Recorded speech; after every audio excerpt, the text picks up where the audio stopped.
Përmbledhja e ngjarjeve kryesore të ditës në Radio 7. Shuhet në moshën 89 vjeçare akademiku Recep Qosje. Ai ka qenë një nga figurat më të rëndësishme të letërsisë, kritikës letrare dhe mendimit intelektual shqiptar. Lindur më 25 qershor 1936 në Vuthay të Plav Gucis, Qosja është i mirënjohur si shkrimtar, studiues, kritik letrar, historian i letërsisë dhe akademik. Për shumë vite i ka qenë pjesë e Institutit Albanologjik të Prishtinës dhe një nga zërat më të njohur në debatet kulturore dhe politike shqiptare. Për kontributin e tij të çmuar, ai u nderua me shumë çmime, përfshirë nderi i kombit nga Republika e Shqipërisë në vitin 2000. Deputetët e Kuvendit të Kosovës kanë mbajtur 1 minutë heshtje në nderim të tij. Politik. Vetëvendosja konfirmon se vullneti i shumicës është që Kosova të mos shkojë në zgjedhje të parakohshme parlamentare. Shefja e grupit parlamentar, Arberien Agapsi, pas mbledhjes së kryesisë së Kuvendit, informoi mbi përpjekjet e shefit të qeverisë për të arritur një marrëveshje me partitë opozitare. Për të zgjidhur këtë ngërç të ri në të cilën jemi pas më shumë se një vit bllokade për shkak të pozitës së kryetares së Kuvendit, ne kemi qenë madje edhe gjeneroz në propozimet që kemi bërë për LDK-n si partia e tretë me numër dukshëm më të vogël të deputetëve se sa Lëvizja Vetëvendosje, duke ofruar pozitën e dytë në qeveri dhe 4 ministri për të udhëhequr, ose edhe njërën nga 3 pozitat më të rëndësishme shtetërore, pozitën e kryetarit të Kuvendit, kryetares së Kuvendit. Ndërsa nuk munguan akuzën e opozitës se nuk merr pjesë në seancat plenare për votimin e kandidatëve.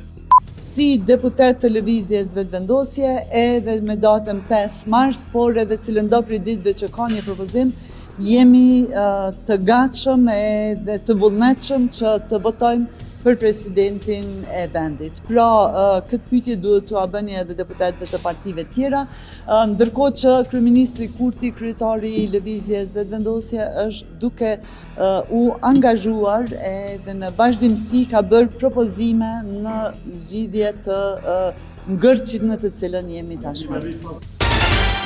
Shefja e grupit parlamentar të Lidhjes Demokratike të Kosovës, Jehona Lushaku Sadriu, akuzon shumicën në pushtet se po e çon vendin në zgjedhje të parakohshme parlamentare. Pas mbledhjes së kryesisë së Kuvendit, deputetja Sadriu kujton se partia më e madhe që ka numrin më të madh të deputetëve ka përgjegjësinë më të madhe për të zgjedhur presidentin e Republikës dhe kjo përgjegjësi sipas saj i është ngarkuar nga kushtetuta. Vetëvendosje po na jep një krizë të re politike, ku qytetarët do të lihen të vetëm e ai do të qeverisë, kryeministri do të qeverisë i pambikëqyrur. Do me thënë tipike për një sistem autoritar ku një kryeministër dëshiron të prodhojë më shumë kriza për të qeverisur i pambikëqyrur. Dhe vërtet kjo është për keqardhje. Alianca për Ardhmërinë e Kosovës nuk do të marrë pjesë në seancën për zgjedhjen e presidentit, e në të cilën propozojnë 2 kandidatë nga shumica në pushtet. Shefi i grupit parlamentar të Aleancës Besnik Tahiri parlemroi se ky shtet dhe këto institucione nuk janë të një partie, janë të demokracisë. E faji dihet ku është, 66 deputet i ka Lëvizja Vetëvendosje, udhëheq qeverinë me 21 anëtar dhe 450 njerëz që punojnë të mënuar politik. Për president nuk i ka. Debati nuk ka ndodhur asnjëherë dhe po vazhdon kështu. Kjo rrjedhimisht na çon në një situatë të thjeshtë, e cila është situata jo më e mirë për popullin e Kosovës, zgjedhje. Opozita maqedonase rreshtohet kundër vendimit të shumicës për anullimin e ligjit për qeveri teknike përpara zgjedhjeve parlamentare. Lideri i LSDM-s Venko Filipçe kërkoi që qeveria e Përzhinës të mbetet, përndryshe grupi parlamentar i LSDM-s do të tërhiqet nga grupi i punës për kodin zgjedhor. Nëse sot në komision kalon ky ligj për qeverinë ashtu sikurse është, grupi parlamentar tërhiqet nga grupi i punës për kodin zgjedhor, tha Filipçe. Ai theksoi se si parti duhet të reagojnë dhe qytetarët të dinë se po shmangen mekanizmat e kontrollit që garantojnë zgjedhje të lira dhe të ndershme. Ekonomi. 10 shkarkime nga detyra dhe masa disiplinore për 15 inspektor janë pasojat për futjen në Shqipëri të 104 tonëve misër me alfa-toksin B1 nga Serbia. Vendimet janë bërë publike nga kryeinspektori i përgjithshëm Dashnor Sula gjatë një takimi me kryeinspektor të qarkut të Korçës. Kemi marrë 15 masa disiplinore, nga këto janë 10 masa disiplinore janë shkarkimi nga detyrat të inspektorëve, pikërisht për shkak të lënies të hyrjes në territorin e Republikës së Shqipërisë të ministrit me aflatoksin B1, i cili është i dëmshëm edhe për kafshët të cilët ushqehen në prodhimin e qumshit, ku del produktet e qumshit dhe të produktet e tjera me aflatoksin, dhe kjo tregon që jam i vendosur unë si inspektor i përgjithshëm i Republikës së Shqipërisë. Edhe bashkëpunëtorët e mi që çdo rast sinjalizimi apo çdo rast tjetër ne do ta ndeshkojmë në maksimalisht. Krahas asaj, ai paralajmëroi disa subjekte për inspektim. Ne si inspektorat e përgjithshëm kemi vendosur që në disa subjekte pa deklaruara dhe të pa informuara nga inspektoratet e zonës këtu do të shkojnë bashkë me to për të qyrë dhe për të bërë inspektim pikërisht. Kemi përzgjedhur edhe linja prodhimi, kemi përzgjedhur edhe supermarkete, pikërisht për të qenë një inspektim i rastishëm, një inspektim urgjent, rrufeshëm, për të bërë të mundur që nëse ka apo nuk ka shkelje. Kryetari i Partisë Demokratike Sali Berisha denoncon për abuzimin nga qeveria me projektin e aeroportit të Florës. Ai e krahasoi me ofertën e inceneratorit të Tiranës. Në një deklaratë publike Berisha u shpreh se kontrata për aeroportin e Vlorës është shkruar në një kohë kur sipërmarrja nuk ekzistonte ende ligjërisht. Ai akuzoi drejt për drejt kryeministrin Edi Rama dhe ish-zëvendës kryeministren Belinda Balluku për 130 milion euro abuzim nga taksat e qytetarëve. 130 milion janë paratë e vjedhura në djegësin e Tiranës, 130 milion janë paratë e vjedhura në aeroportin e Vlorës. Si? Po, çdo vit, sipas kontratës, koncesionarit do t'i paguën nga taksat e shqiptarëve 10 milion euro për 13 vite rresht biletat e mungura. Por nuk ka toka hora si këta që të vjedhin popullin e tyre në këtë mënyrë. Shumica e qeverisëse në Kosovë miraton në kuvent projektligjin për vendosjen e çmimeve tavan. Me 63 vota pro, asnjë kundër dhe asnjë abstenim, miratuan masat e përkohshme të produkteve themelore në raste të veçanta të destabilizimit të treg. Qeveria pretendon se ligji synon të vendos masat të përkohshme për t'i mbrojtur qytetarët nga rritja e paarsyeshme dhe menjëhershme e çmimeve të produkteve bazë. Nuk është projektlet që i hyn listës së përgjithshme të produkteve në të gjitha marketet e Republikës dhe i përcakton çmimet. Jo, i përcakton vetëm listën e produkteve që janë të miratuara sipas projektligjit dhe nën produkteve që derivojnë nga ato produkte, të cilat i miraton bordi. Dhe unë mendoj që kjo është një prej masave bazë për të ruajtur ose për të mbrojtur ata që kanë nevojë për mbrojtje. Gjithmonë do të jetë një seri shumë e madhe e produkteve dhe kategorive që do të përcaktohen sipas çmimeve të tregut. Ligji parasheh gjithashtu themelimin e një bordi me 5 anëtar si organi më të lartë dhe përgjegjës për të marrë me çështjen e çmimeve tavan, i cili duhet të raportojë kuvendit çdo 3 muaj.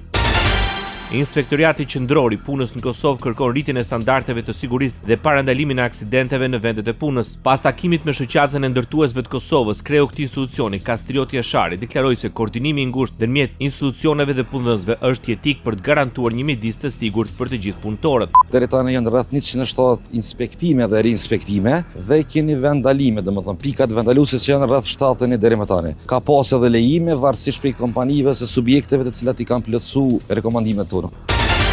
Inspektoriati Shtetëror i Arsimit në Maqedoninë e Veriut zbulon parregullsi në Fakultetin Filozofik të Universitetit Shën Kirili dhe Metodi në Shkup. Anullohet cikli i 2 dhe i 3 i studimeve për 11 kandidat. Nga një kontroll nga Inspektoriati Shtetëror i Arsimit u zbuluan parregullsi serioze në procesin e regjistrimit të studentëve. Përpasoj 11 studentëve u anulluar statusi dhe jo ndërprer studimet. Problemi qëndron në faktin se këta studentë, 7 në nivel master dhe 4 në doktoratur, ishin pranuar në ciklet e larta duke pasur të përfunduara studime profesionale 3 vjeçare.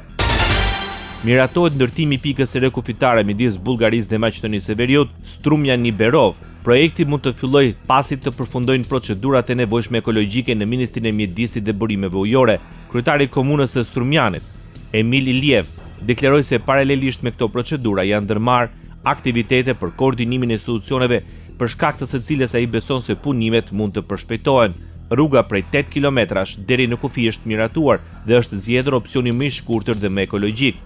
Kryetari i komunës së Strumjanit shpreh bindje se pika e rekufitare midis Bullgarisë dhe Maqedonisë së Veriut do të jetë funksionale deri në fund të vitit 2029. Aktualitet. Gjykata vendosi të lënë në arrest shtëpie ish-zëvendës kryeministrit të Maqedonisë së Veriut Artan Grupi. Gjykata penale pranoi kërkesën e ardhur nga prokuroria. Grupi u kthye në vend më 23 shkurt të këtij viti pas 14 muajsh në Rati. Për arsye sigurie ndaj tij është caktuar arrest shtëpiak dhe jo paraburgim efektiv. Ai u ndalua në orët e hershme të mëngjesit në pikën kufitare Blac.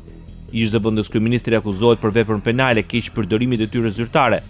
Sipas hetimeve, ai së bashku me ish-drejtorin e llotarisë shtetërore Përparim Bajrami kanë porositur aparate VLT duke përvetësuar rreth 8.2 milion euro fonde shtetërore. Sundimi i ligjit në Kosovë, garancia e forcimit të shtetit ligjor dhe barazisë para ligjit ishin në thelb të takimit ndërmjet zëvendës kryeministres dhe ministres së drejtësisë me kryesuesin e Komisionit për Çështje Juridike në Parlamentin Evropian, Ilian Kyshuk. Sipas Donika Gërvallës, teksti u vu në çështje që prekin integritetin dhe funksionalitetin e sistemit, përfshir procesin e vetingut dhe funksionalizimin e byros shtetërore për verifikimin dhe konfiskimin e pasurisë së pajustifikueshme. Në diskutime ishte edhe paketa e 5 projekt ligjeve që synojnë konsolidimin e kornizës ligjore dhe institucionale. Bota. Sekretare e shtypit e shtëpisë së Bardh, Caroline Levitt, informoi mbi planet e Donald Trump për zgjidhjen e konfliktit në Iran. Në një intervistë për BBC, Levitt deklaroi se SBA po shtrëngon plotësisht ekonominë e Iranit përmes bllokadës. Ata po humbasin $500 milion në ditë. Nuk mund t'i paguajnë njerëzit e tyre si rezultati i kësaj mase ekonomike që presidenti Trump u ka imponuar, tha Levitt. Më herët, kreu i shtëpisë së Bardh tha se po e zgjatar pushimin sepse leadershipi i Iranit, i shkatruar nga lufta, është i përçarë dhe i duhet kohë për të dalë me një propozim për t'i dhënë fund konfliktit. Gjithashtu, Trump deklaroi se bllokada amerikane ndaj anijeve që hyjnë ose dalin nga portet iraniane do të mbetet në fuqi. Agresioni i SBA-s dhe Izraelit ishte rënje pa sigurisë në gjirin persik dhe ngushticën e Hormuzit, deklaroi ministri i jashtëm iranian Abbas Arkaghi. Sipas një njoftimi nga qeveria iraniane, Arkaghi u takua me të dërguarin special të Koreas së Jugut në Teheran. Ministri i jashtëm i Iranit u bëri thirrje vendeve të marrin një qendrim të qartë dhe të vendosur në dënimin e këtyre sulmeve. Gjithashtu, shefi i diplomacisë iraniane njoftoi se vendi i tij ka marrë masa sipas ligjit ndërkombëtar për të mbrojtur sigurinë dhe interesat e tij, duke shtuar se përgjegjësia për pasojat bien mbi agresorët. Deklarata vjen pasi Irani tha se kishte sekuestruar 2 anije në ngushticë dhe një anije të tretë mallras që u sulmua. Ndoqët edicionin informativ të lajmeve në Radio 7, zëri pozitiv i qytetit.